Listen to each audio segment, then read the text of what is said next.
Welcome to the Stephen Mansfield audio podcast.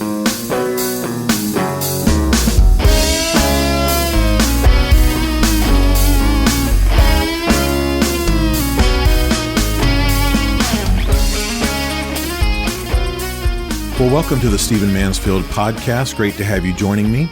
I'm going to do something different in this podcast, something I've done before. We're going to do speed round Q&A with Stephen. Many people have written in with questions. Maybe one of them was even you. And I have compiled them and looked at them and thought about which ones I want to answer and which ones are asked the most frequently. And so we're going to do a quick speed round of Q&A with Stephen. So let's get started. A number of people have written me asking about who I admire on the public scene today. Well, there aren't many, but in the U.S., I really admire the columnist George Will.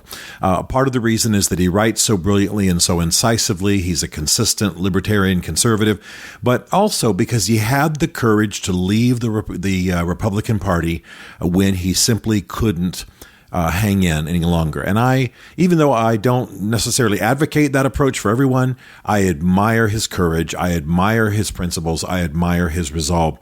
I also admire a gentleman, also a columnist, named David Frum. You may be familiar with him. He was a speechwriter for George W. Bush. He's a Jewish man, writes very wisely and very insightfully about American politics, and I admire them both as writers. I admire a woman who's also a friend of mine and who's in the U.S. Congress, whose name is Marsha Blackburn. She's one of the most ferocious and wisest, I think, combatants in the pro-life cause on the Hill. She holds the line more consistently than almost any other conservative up on the Hill on certain matters of values and principles. I really admire her. Quite frankly, she's often overlooked by the Good Old Boy Network, but I think she's doing good work. I think she's doing solid work. I like her staff. I like her balance. I like her wisdom. I like her fire, and I like her friendship. So those are some people that I admire on the public scene today. I'm sure there are many others similar to her, but I don't know who they are. And from where I sit, there's not really anyone like her. Many people have asked why I support the Kurds, given that they're a 97% Muslim people, and I am a Christian. Well, it's a good question. Happy to answer it. You know, when I am committed to a cause, I will team with anyone who is also committed to that cause. For example, I've never hidden the fact that I'm pro-life, and I have worked with Catholics when I'm a Protestant. I have worked with Muslims when I'm a Christian. I have worked with Jews when I'm obviously a Christian. In other words, I'll work with people that I'm not 100% aligned with religiously in causes that I care about. That's the way democracy works. That's the way America works. That's the way getting the job done works. So, sure, the Kurds are 97% Muslim people, but as I've said many times on this podcast, they are very moderate in their approach to other religions. There is a Christian department in the Kurdish regional government administrative building in Erbil, Iraq. They are moderate on Judaism. They have the KRG, which is the governing body of the Kurdish regional area of northern Iraq, of Iraqi Kurdistan, is actually very, very pro-Israel. They have treaties with Israel. They have trade agreements with Israel. And so even though they're 97% Muslim, they are very moderate on their attitudes towards other religions, attitudes, again, towards Israel. I'm treated very well while I'm there. They're very grateful for what little I have done. Quite frankly, I've done very little. I've just written a book and done a TED Talk, basically, and lobbied a little bit up on the Hill informally in the cause of the Kurds. But they are very grateful, and they're very friendly, and they're very welcoming. The Kurds are known internationally for their hospitality. And I've been the recipient of that hospitality many times. So I certainly understand that someone standing outside of Islam might look and wonder what the heck Mansfield's doing as an outspoken Christian supporting the Kurds. Well, I support them because they are a people who are the largest people group in the world without their own homeland. I support them because they are the boots on the ground against ISIS. I support them because they have been friends to America when America has not always been a faithful friend to them. And I support them because they have been very welcoming of Christians. In fact, the Pope has commended them for the way that the Kurdish regional government has welcomed Christian refugees from ISIS and from other parts of the world from the civil war in Syria. So there are many, many reasons, and quite frankly, the final one is just that I find them to be, I have so many friends among them. I love them. I have friends among them. They've treated me well. They've at times protected my life, and I'm very, very grateful to them. But on a geopolitical level, they, I think, are and should be the world's next new nation, and I support them very strongly. So thanks for the question. Many people have asked me, they've heard me occasionally mention leading tours to D.C. I'm not in the tour business, but I do occasionally speak on and lead tours of Washington, D.C. I love my city. I love showing it off. I love people learning about American history through the monuments and the inscriptions and the beautiful places in D.C. And I love telling the faith history of our country and of D.C., again, largely out of the monuments, out of the inscriptions, out of the just the physical remembrances of what's happened in our land. Plus, the food's awesome. So yes, I occasionally do that. I don't do it very often. It's not something that I'm in the business to do, but I do like doing it for certain corporations, certain schools, certain situations. If you want to ask us about that, you can write us at stephenmansfield.tv. Many people have asked me about the best books about American Christianity. Well, I first got hooked on the whole topic of American Christianity by reading a 3-book series that is begun with a book entitled The Light and the Glory by Peter Marshall and David Manuel. I might not agree with every conclusion they make now, but at the time, it was the first time that anybody had written history engagingly, reflectively, almost devotionally, in a way that I could relate to and be challenged by. Now, since then, I've earned degrees in the field and studied extensively and written extensively, and I might disagree with them, but not very much. Those were the books that got me launched. There have been some other books that have really helped me with American Christianity and American history as a whole through a faith lens. One is Paul Johnson, the famous British scholar. Paul Johnson's The History of the American People. Very good book that, though not specifically about Christianity or religion, looks at history through a religious lens. I also like, on a far more popular and informal level, The Politically Incorrect Guide to American History by Thomas E. Woods. I imagine many of you are familiar with these politically incorrect guides. They're funny, they're easy to read, and I really like the one called The Politically Incorrect Guide to American History. It's a good overview. It's a lot of fun. And if you want something very academic and very heavy, Yale scholar Sidney Alstrom, Ahlstrom, has written what's probably the standard textbook, slightly left of center theologically, and that would be his book, A History of Christianity in America. Very good, very solid, very scholarly. Not going to be a lot of devotional information in there, treating religion very broadly. Again, an eminent religious historian out of Yale, and again, theologically left of center, but still much to be gained there. I'd also recommend American Christian History by Winthrop Hudson. All of these books have been very, very helpful to me, and I've enjoyed them immensely. Somebody asked, people often ask me, what am I reading now? Well, I try to get this out on my social media, mainly Twitter, but right now I'm reading a book called The Kingdom. It's about Saudi Arabia and the rise of the House of Saud in Saudi Arabia. Many of you who follow me know I've just been to Saudi Arabia. I've been lecturing in university there, and so I've written a book. I'm reading a book. I wish I'd written it. It's a very good book, but by Robert Lacey. This is an old book, decades old, but I'm mainly reading the history sections, and then I'm comparing his analysis of trends and ideas in Saudi Arabia to what's happening now. This is some of the weird, geeky stuff that I do. So Robert Lacey, The Kingdom, is what I'm reading now.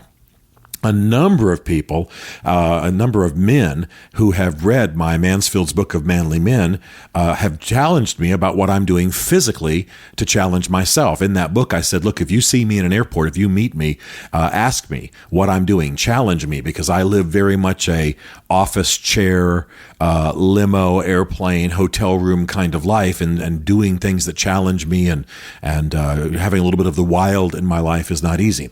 So I am doing two things. I'm preparing preparing to do a historic hike by the time I'm 60. I'm 58 now. I'm going to do a historic hike by the time I'm 60, and I am also preparing myself to compete at a racquetball tournament. I used to play a lot of racquetball. I'd won, I'd guess 5 or 6 trophies, not a massive amount. I'm just talking about YMCA level competitions. But I've let that go just because it's so hard. When you're playing racquetball, you've got to have a court and an opponent and you in the same place at the same time.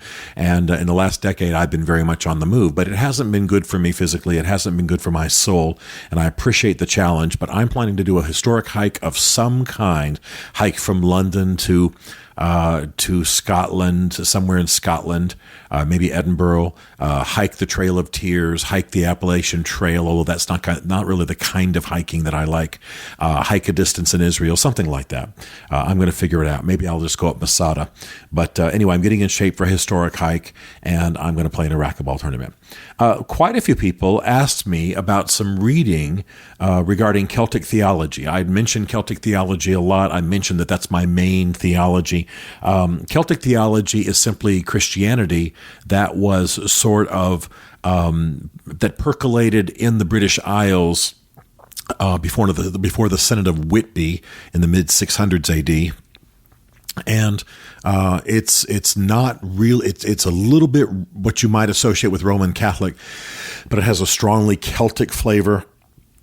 Much more community-oriented, much more arts-oriented, much more oriented towards nature, much less Platonic, for those of you who care or understand what I'm talking about, much less Western Christianity. And so it's unique in its orientation on nature, community, music, art, women, etc. It's very powerful, and it has profoundly shaped my life. People are asking for recommendations. I strongly recommend a book by Michael Mitton, Mitton, called The Soul of Celtic Spirituality. Michael Mitton. I read every day of my life from a devotional developed by Calvin Miller, the well-known Christian author, and he's compiled what I think is a very moving devotional that I use every day of my life, and it's simply called Celtic Devotions. Let's see if I can make out the subtitle here. A Guide to Morning and Evening Prayer. Celtic Devotions, A Guide to Morning and Evening Prayer.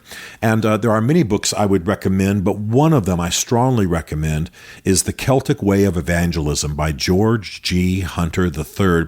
The subtitle is How Christianity Can Reach the West, ellipsis, again. How Christianity Can Reach the West, and then 3 dots, again. Okay? So I strongly recommend that. George G. Hunter III, The Celtic Way of Evangelism. Those are books that have meant a great deal to me and have really challenged me. And there are others, but I would start with there. Some people have asked me, and I get this question almost every week of my life, am I ever going to run for public office? I doubt I will ever run for public office. Now, I am very open to being appointed to something. It would be the honor of my life, for example, to be appointed the first U.S. ambassador to the Independent Republic of Kurdistan or something of that nature. I am open to be appointed to something, but I just don't know that elected office is what I'm best made for. But I do think that probably before I die, at least I'm open to being politically appointed to something. And that's not a deep aspiration of mine, but it's something I'm open to in a cause that I care about very much. Some people have asked, and it's kind of you to ask, how do you book me to speak? Thank you very much. Go on to stephenmansfield.tv and just click on Contact Us, or you'll see a bunch of Book Stephen to Speak buttons at various locations. Write us there, and you'll get to you'll eventually reach the wise, the insightful, the beautiful, the skilled Karen Montgomery, who is my executive assistant, and she will process that and discuss it with me, and we'll get back to you. Okay? A number of people who are involved in the men's movement that I'm part of and helping to feed and encouraging have asked me, what's my vision, what's my intent in this next phase of what I'm doing for men? I've written Mansfield's Book of Manly Men. I've written a book called Building Your Band of Brothers. I speak a great deal on these topics. It's something I care very much about, along with a noble America and the cause of the Kurds and the cause of understanding religion in our politics. You hear about this if you pay attention mentioned to me at all. You hear about the subject of men. What I'm very interested in doing is building upon the emphasis on men that I'm seeing in America's churches and getting above and beyond the church. I don't want to remove it from the church. The Protestant churches, for the most part, and not just Protestant, I've certainly done gatherings in other kinds of churches, but for the most part, Protestant churches are the only institutions that budget for and attempt to expand reaching to men, challenging men to be real men. Very few other organizations have the budgets, the intent, and the planning to encourage men to be great men. I want to continue to help them, continue to feed them, continue to appear there, continue to do everything I can to encourage that. But I want to see corporations have events for men. I want to see universities have events for men. I want to see other entities have events for men. And that's not in any way diminishing what ought to happen for women. There's a lot of great things happening for women, and I want to see those encouraged too. And I help with them and fund them and encourage the leaders and so on. It's not what I'm called to do. You don't want me talking to a room full of women, but I'm delighted to talk to men. I just want to see it go beyond the churches. The churches can reach a certain portion of American society, let's say arguably half, but there are a lot of men who will never darken the door of a church in our generation. And so what about the corporations doing this? If you encourage noble manhood, and I'm not even talking about necessarily with a religious orientation, just the principles of noble manhood, you will have stronger families, you will have healthier communities, you will have better functioning ethnic groups, you will have a more productive company, et cetera, et cetera, et cetera. So this is a cause I want to see get beyond just the four walls of the church, as delighted as I am as a Christian to work within the church, and I want to see it get outside. So that's what I'm working for with my team. And then some people have asked me, again, I've mentioned this many times, but again, I have a daily discipline that I do with apps, and some people have kind of been captivated by that. And so let me describe it one more time, and I'll mention the app specifically if you want to grab a pencil. Every day I read the Bible, and I do it on the U version, Y-O-U, capital V-E-R-S-I-O-N, U version Bible. This Bible app is kind of a phenomenon, and it's really done a lot of good because it really allows you not only just to read the Bible however you want, but it has many, many, many through the Bible programs, reading programs. You can go through the Bible in a year. You can go through the Gospels in 30 days. You can read according to certain historic reading plans that monks use. There are certain large churches in the country that have reading plans, like Mariners Church out in California, have a very good chronological through the Bible plan. And so anyway, the U version Bible is what I read from every day. Okay. Then I think what people are captivated by is not so much my Bible reading, because that's fairly easy, but that I also make sure I get a dose of culture every day. So there are 3 apps that I use for that. One is I use Daily Art Pro, 3 words, all with capital first letters, Daily Art Pro. And that app sends a piece of art with a description to my iPad. And then I can of course tap on that art and see it in full screen. And you know how beautiful, if you have an iPad, you know how beautiful the art is. And it's just amazing. I was yesterday actually looking at the brush strokes of an artist. Just to actually open the thing up, I expanded the thing, and I was actually studying the brush strokes of a famous artist, and that was very moving to me. I also use an app called Masterpieces, and this is classical music that I can play a piece of, a selection of every day. They update it from time to time. I don't have the musical background I wish I did, living with my wife Beverly, who is a very well-known songwriter and producer and so on, and her having a rich musical life. I have been challenged that other than Ray Charles in my home, my father was a Ray Charles crazy, and my parents loved Ferrani and Teicher, for those of you who know who that is, who those guys are. I didn't have that much of a classical music background. I mean, I listened to the cool stuff all of us kids used to listen to, but I didn't listen to the classical masterpieces, and I've fallen in love with them. And this app allows me to listen to a piece every day, even if I'm just on an airplane, listening through my earbuds. I can enjoy a classical piece, learn about it, read a bit about it, learn about the composer every day, and both the education and the enjoyment and the soul care is valuable. And then I use an app called Simply Poetry, and it allows me to do kind of a random selection of poetry every day I can search for specific poems if I have a poem on my mind, or I could read something brand new. But it allows me to read a poem every day. So I listen to a classical masterpiece and read a little bit about the composer.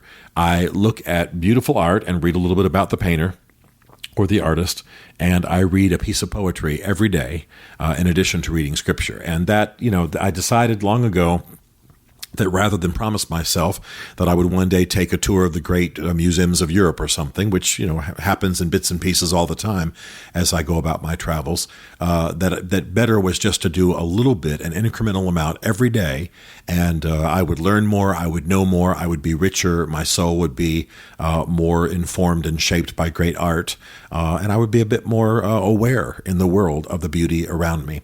All of that has made a massive difference. Now, the final question that people have been asking me, and people ask a great deal, so I don't mind going there, is what am I going to do in voting in this upcoming election between the Libertarian Johnson, the Republican Trump, and the Democrat Hillary Clinton? Well, I am not going to divulge what I'm going to do in this election, but I will say this. All politics is a choice between hold your nose and hold your nose tighter. There are no perfect candidates. There never have been. We have a horrible habit, particularly in American politics, of building people up on the one side and then the other side allowing that just long enough until they decide to tear that person down.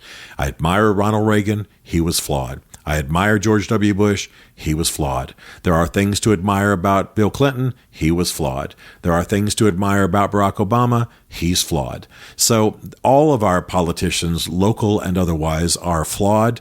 We're all sinners. We're all flawed. We're all a little messed up. And so I don't expect anyone to be perfect. And so what you have to do is look at your values and vote as close to your values as you can. And in this election, I'm the first to admit that's very difficult. These may be the most flawed candidates that I've ever seen in an election as a total body. And it's disillusioning to some. It does come with a certain amount of despair. But I do not think that America is at an end. I do not think God is done with America. And I certainly believe that we will get through this. So vote your heart, vote your conscience, hold your nose tighter, come as close to as you can to your values. I'll be doing the same in the voting booth. Yes, I will vote. Because even if you've decided not to vote in the presidential election, there are down ballot votes that you ought to be giving if you care about your community and about your state, about your society. But I suggest you do vote at the presidential level and vote as close to your values as possible. Thanks for listening to this. We'll do it again soon. Stephen Mansfield is a New York Times best-selling author, a popular speaker, and a frequent faith and culture commentator on Fox and CNN. His groundbreaking books on faith and society include The Faith of George W. Bush, The Search for God in Guinness, Mansfield's Book of Manly Men, and The Miracle of the Kurds. His new book is Ask the Question: Why We Must Demand Religious Clarity from Our Presidential Candidates, available on Amazon. Learn more about Stephen at stephenmansfield.tv. The Stephen Mansfield podcast is directed by Isaac Darnold, who also wrote, produced, and performed the podcast theme song. This is a Chartwell Literary Group production.